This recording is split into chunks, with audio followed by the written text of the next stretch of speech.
இது அது இல்ல.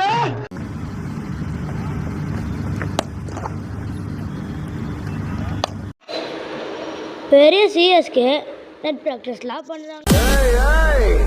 செட்டி, செங்கல்பட்டு, மதுரை, திருச்சி, சேலம், கோயம்புத்தூர், நாத்தார்காடு, சவுத்தார்காடு எப்ப மச்சு வரைக்கும் பார்த்தோம்டா நானு.